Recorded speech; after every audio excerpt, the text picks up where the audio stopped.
This is my fourth round, and this is me playing against BP Skurai.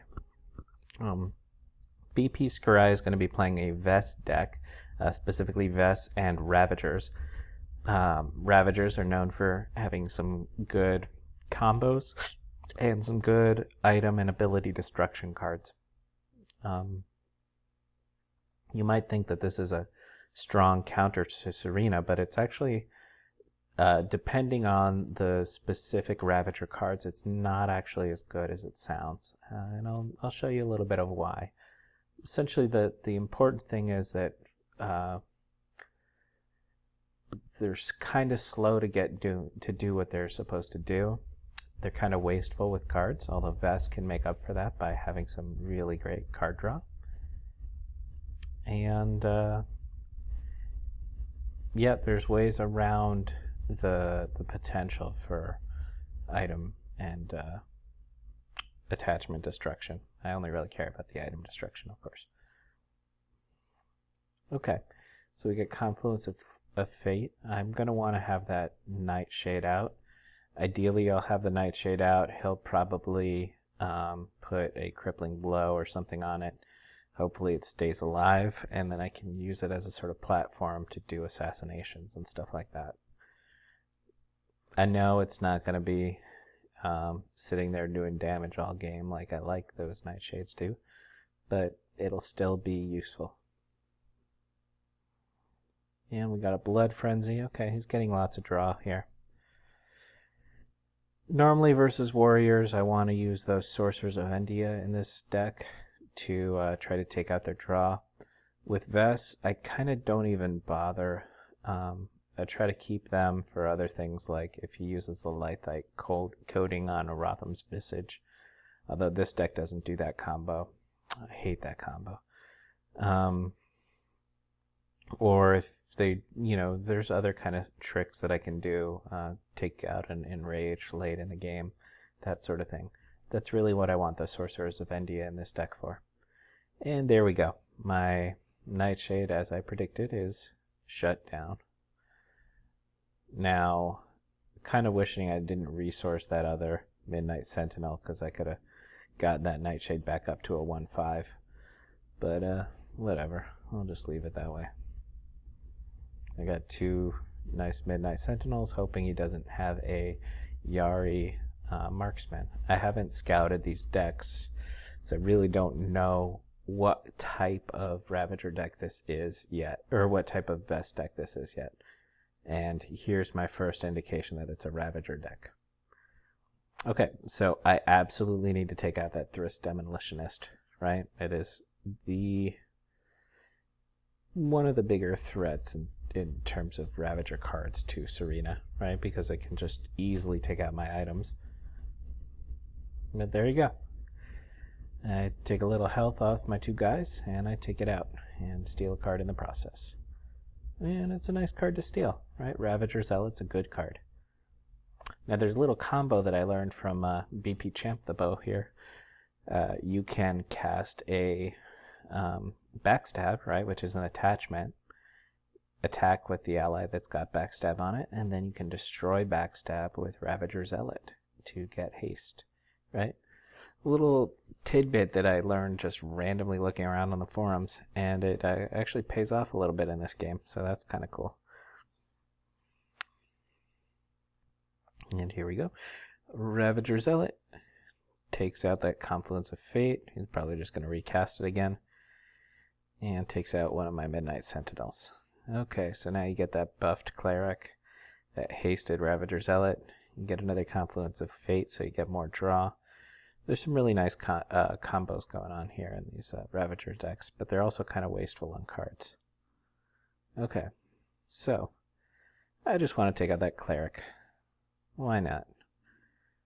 Just get it out, get some cards, have that ill-gotten gains out, start drawing, get a, I'm never going to have real card advantage, but maybe at least have some cards.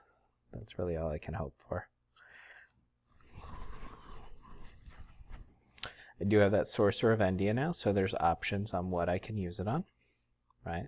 So like I could use it on this Nightshade. I'm kind of thinking about what I might want to use it on.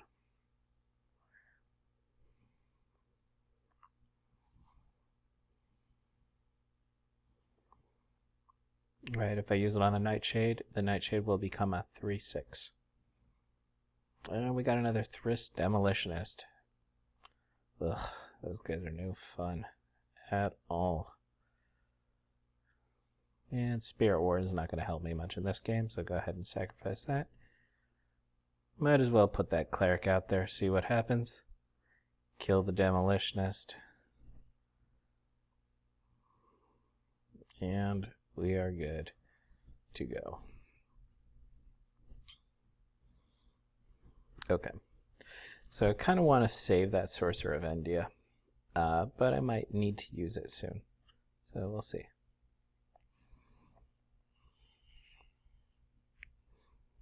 I kind of don't like leaving that Ravager Zealot in play. And he kind of doesn't want to leave my Cleric of the Asin in play. Why not? Because throughout this game, he's going to be destroying items. I'm going to be destroying items and attachments. And the last thing he wants is a pumped up Cleric of the Asin coming out with like 20 attack very late game because I used a Sorcerer of Endia on it. Now it just so happens that he put me in a position right now where I'd rather just use the Sorcerer of Endia sooner rather than later. And so I do, right? Take off that Crippling Blow. Now it becomes a 4/2, right? And I'm just going to throw it away, taking out that Murderous Hulk. I don't like Murderous Hulks either. A lot of these Ravager cards are kind of scary, right? They come out and then they control the game for like the entire game.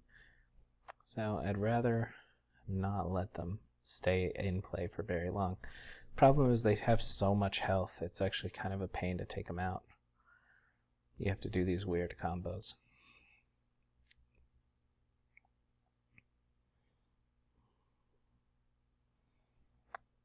And Vess is going to play some attachments. Let's see what we get. Rampage. Okay. Gonna start trying to heal up a little bit there, Vess. Or Skurai. And enslave the beast. And let's see, what are we going to do with that Ravager Zealot?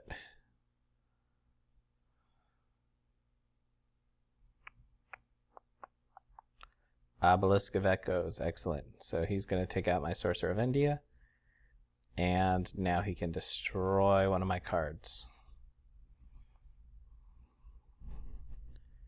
And of course, so he kills my draw engine. That's a good call on his part. And now what? We got a Murderous Hulk. Okay, so this looks bad, but remember that combo I talked about before. Ooh, looks like I just got it. So what can I do with this? I got enough shadow energy to use my ability. I can pump this guy up to 3, right? Take out that Murderous Hulk with the ability.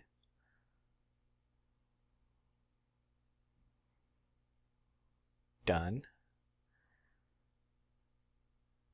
And now I can eat that backstab for haste. And look who just got the board. Got the board completely. And I got that Ill-Gotten Gains to play next turn.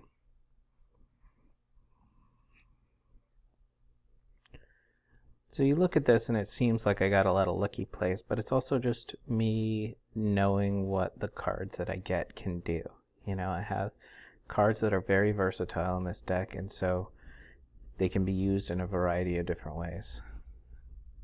Now there you go, he just played that Enslave the Beast, gave himself 2 health, took 2 away from me.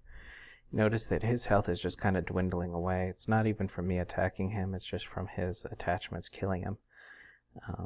But he gets an Enrage on there. So now my goal is we'll first try to figure out how to kill that Thrist Demolitionist. That's going to be a pain.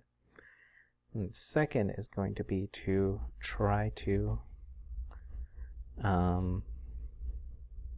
okay, so I come up with a plan here. I want to play the Ill-Gotten Gains, destroy that Obelisk of Echoes, just to get that one card, see what happens, right? Do a little damage to his Thrist Demolitionist. Now that I drew that Ankle Breaker, I can actually take it out next turn. He'll, you know, my goal is to have him use up some of his resources, taking out my Ill-Gotten Gains or leaving it alone. Either way, I'm happy. I'm really going to just try to worry about taking out that Thrist Demolitionist in the next couple of turns here. Don't have any shadow energy, so can't use that to help me.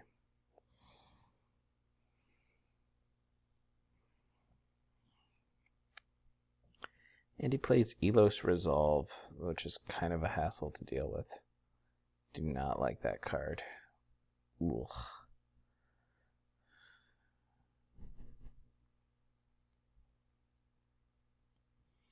I got a lot of resources here.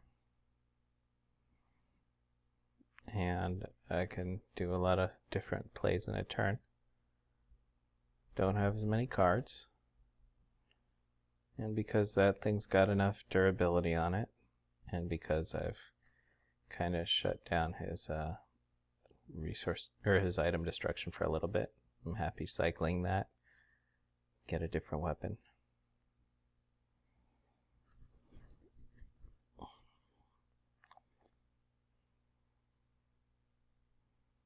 So there's another situation where that Cutlass really wasn't the right tool.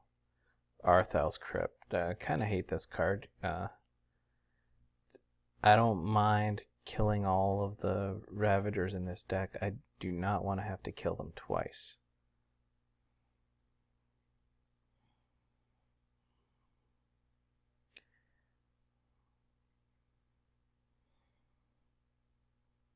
Okay. So, I'm going to go ahead and play that Black Garb. Better to have it in my out than not. Try to get another card, see what it is. Oh, that's good. Arthal's Crypt. Immediately. Do not want that out. So here's another little subtle situation where that Fleet-Footed Messenger really saved my butt. Think of how many more Ravagers I would be having to deal with while top decking if I had left that out.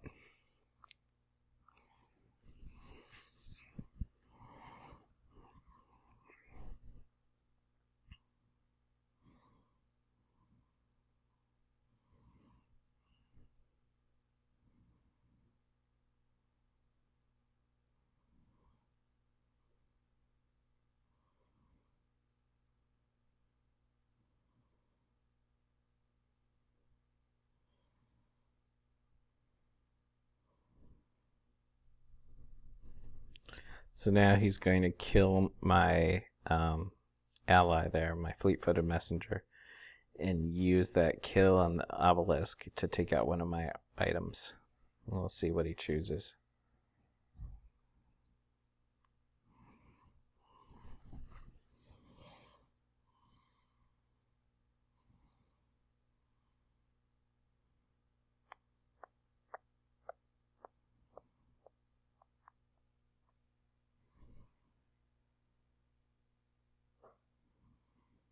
That is absolutely the right choice, right? So at this point, I shouldn't be able to do much about anything unless I top deck a weapon, which I get super lucky and do. I remember. Oh no, I don't. So I don't top deck a weapon. What I do is I get a card that lets me draw. So I do this, and then I top deck a weapon, right?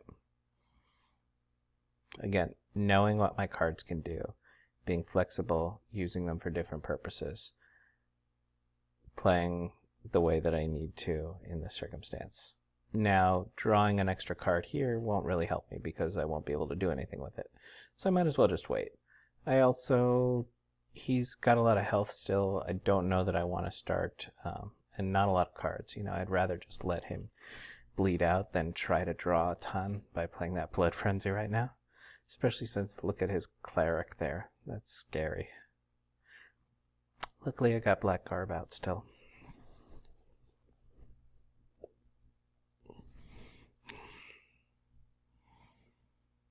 I think he might have done better if he had killed my Black Garb with his Obelisk of Echoes before. But who knows? It's hard to know. Luck plays a big role in this game.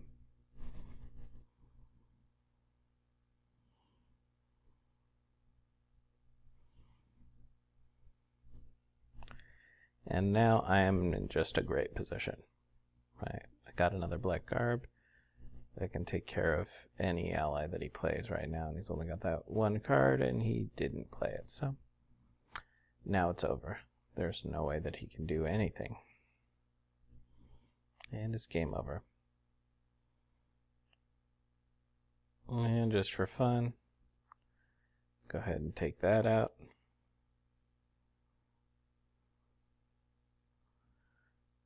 And attack, leaving him at 1. And why not just go ahead for the Blood Frenzy now that he's at 1. Okay, and over.